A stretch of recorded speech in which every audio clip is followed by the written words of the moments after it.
ujumbe ni ujumbe na ilani kali kubwa sana.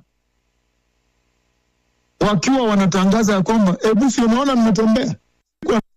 Madaktari hawangeweza kunipatia vaccine, hakuna vaccine, hakuna injection ya kuniamsha. Sasa nimeamuka, Yesu ameniamsha. Tafadhali jitairishe, Mesia iwaja. Tubu. Tembea kwenye utakatifu. Sikiza huyu nabii ambaye ameniinua. Lasi hivyo, tumeona ya kwamba kuna hukumu, ghadhabu mbaya sana. Festering wounds. Yale vidonda ambazo zinamwaga maji na uzaha. Binadamu ananuka kama maiti ambayo imechelewa kuzikwa miezi miwili. Watu wamejaa kwa manyumba zao uchi. Hawezi vaa nguo, hawezi toka nje. Wakivaa nguo inashikana na vidonda, kuitoa ni vita, inang'oa nyama nje. Na maumivu tele. Na kuna lile nzige za kishetani inauma kama shetani. Kama venom ya scorpion. Ambao ni mara 7 ile sumu ya nyoka.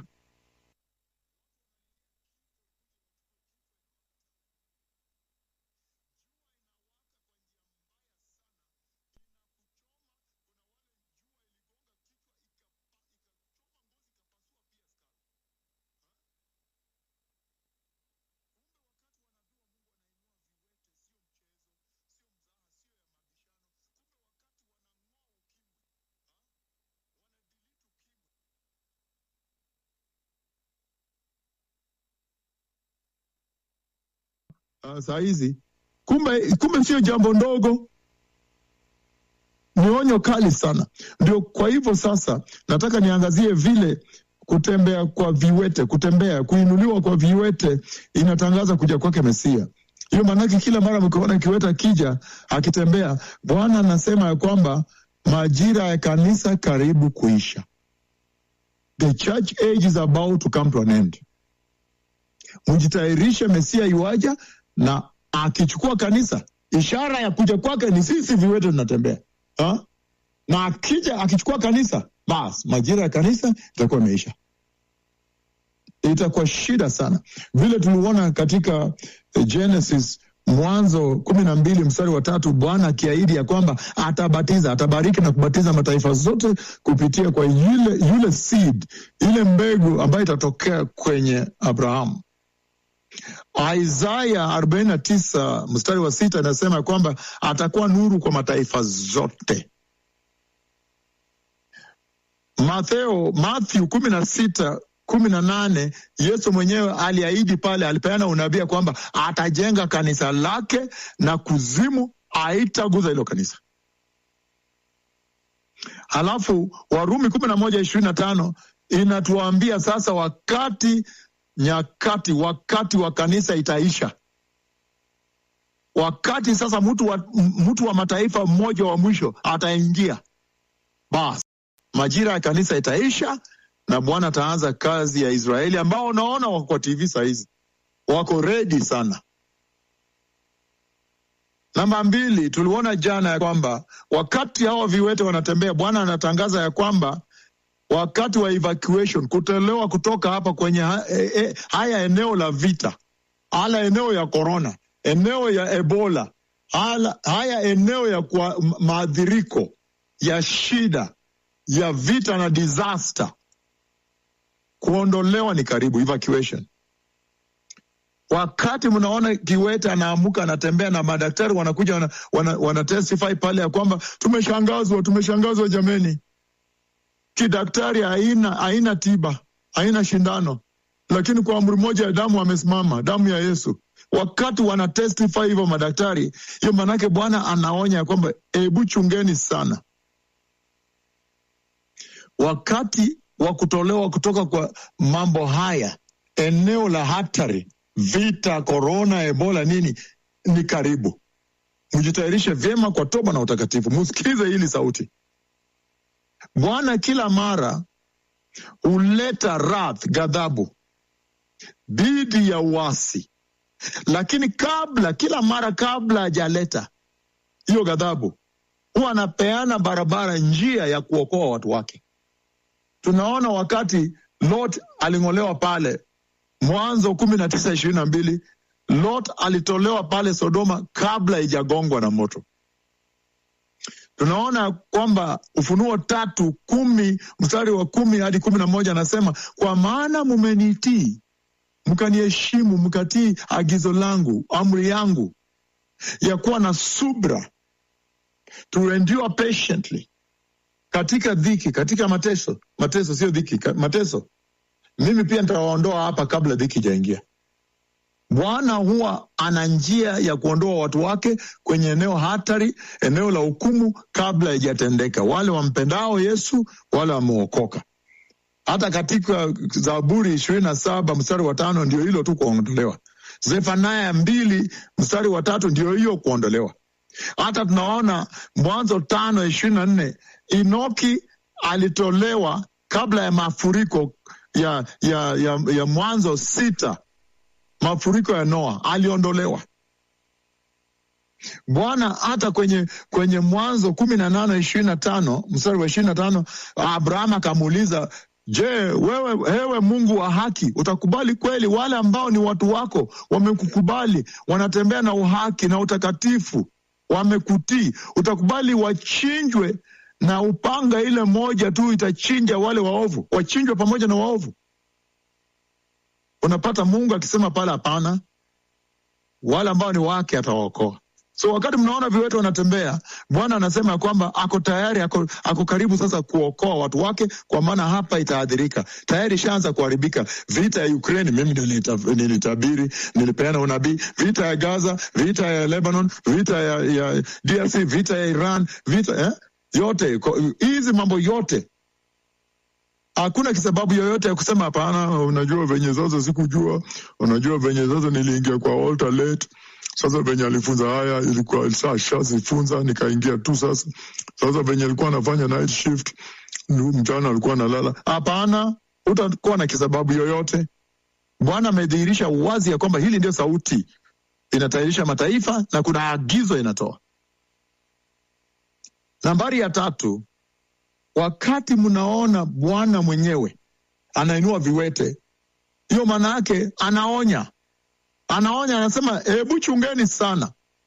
Kuna makanisa mengi dunia nzima na hapa tu ndio viwete wanatembea. Kuna mwanguko kanisani. Anasema kwamba kuna siku inakuja, siku ijayo, ambayo atatenganisha kanisa lake ya ukweli na lile kanisa la bandia. Kanisa lake la ukweli saa hizi sio ngumu kutambua. Viwete wako pale, ujumbe wa utakatifu unafunzwa. Bwana mwenyewe anaongea pale karibu kila siku. Wingu mwenyewe alikuja aka-identify. Bwana mwenyewe alikuja aka-settle na wingu lake pale Kisumu. Wewe sema, najua venye sasa mimi nilikuwa kwa taifa nyingine, sasa ndio nikaingia pale late, hiyo jambo lilikuwa shatendeka. Venye nilikuwa tu sasa sikuwa na marafiki wengi kwa hiyo altar.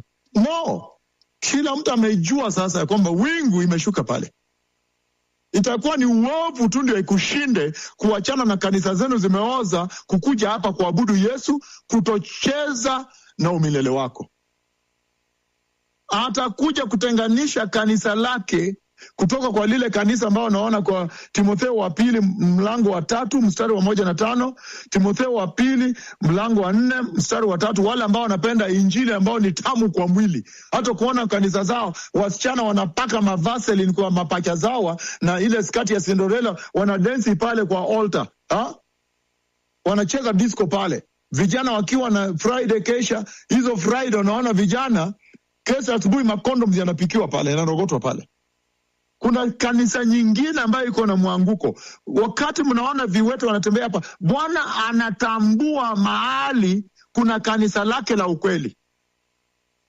Kila mtu, hata mjinga wa mwisho, anabidi kusimama kidogo na kuuliza, je, kwa nini viwete wanatembea tu hapa sio pale?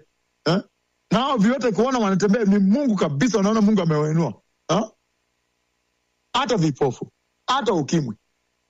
Ni uovu tu ndio itakushinda kubadilisha mwenendo wako na pia hatima yako na umilele wako. atakuja wakati mnaona viwete wanaamuka kutembea, wanaonya ya kwamba Bwana atakuja kutenganisha kanisa yake ya ukweli kutokana na kanisa lile wanaona katika Waebrania 6 mstari wa 4 hadi 6, Waebrania 10 mstari wa 26 hadi 31, Petro wa pili mlango wa pili mstari wa 19 hadi 22, Matthew 22 mstari wa 1 hadi 14. Yule bwana anakutana naye pale, hajavaa nguo za kuingia, nguo za toba, hajavaa nguo za toba na utakatifu. Baba mwenyewe akamuuliza, rafiki, uliingiaje hapa bila nguo za nini za kazi? Nguo za nini za toba na utakatifu? Akashindwa kujibu, anarushwa Gehenna. Kwa hivyo hata Matthew 25 mstari wa 1 hadi 13, kuna kanisa la bandia, foolish virgins. Hawana mafuta, hawana upako. Wako na wanabii wa uongo, wanauza vitu pale, wanapeana unabii wa uongo wa mapesa, unabii wa dunia hii ya mwili. Mambo tamu kwa mwili. Hata utapata gari, utapata chakula, sijui utaenda wapi. Hapana. Hata hapa penye tunafunza utakatifu na toba na tunatayarisha kanisa, hakuna siku Mungu amewaibisha ati sasa because mka hapa mmekosa chakula. Shetani ni muongo sana. Kile cha muhimu sana ni ufalme wa mbinguni.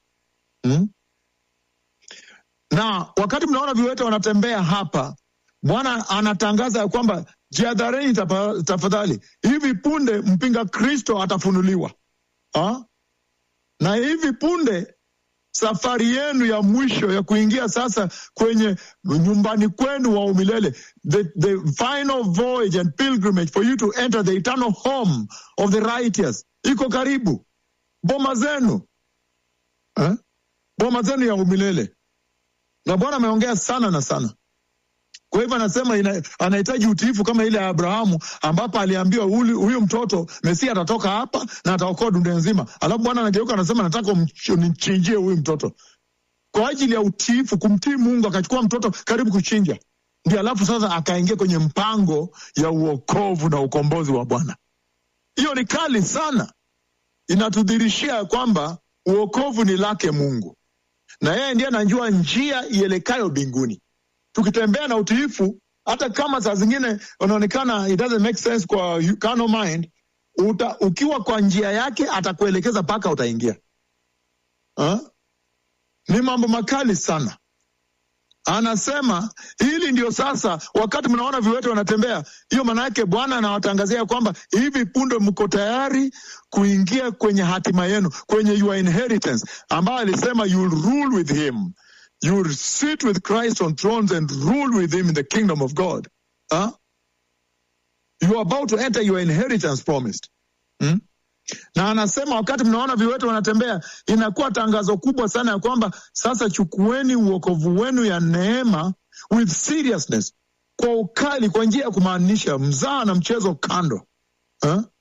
Vile unaona imeandikwa katika kitabu cha Tito wa pili mstari wa 11 hadi 13 ama 15. Bila anasema pale ya kwamba neema yake imekuja na inatuelekeza na tufunza vyema kujua ya kwamba hii ni dhambi, wacha hili. Hili ni utakatifu, chukua hili. Hata Mateo 7 kuanzia 21 hadi 23. Anasema sio kila mtu aendaye kanisani akisema Yesu Lord Lord, Bwana Bwana, ataingia mbinguni. Tuchunge sana. Wakati viwete wanatembea tu densi, lakini tuchunge sana. Hiyo maana yake anatangazia ya kwamba mwili za utukufu ni karibu. Wakati mnaona viwete naamuka, the glorious body is near.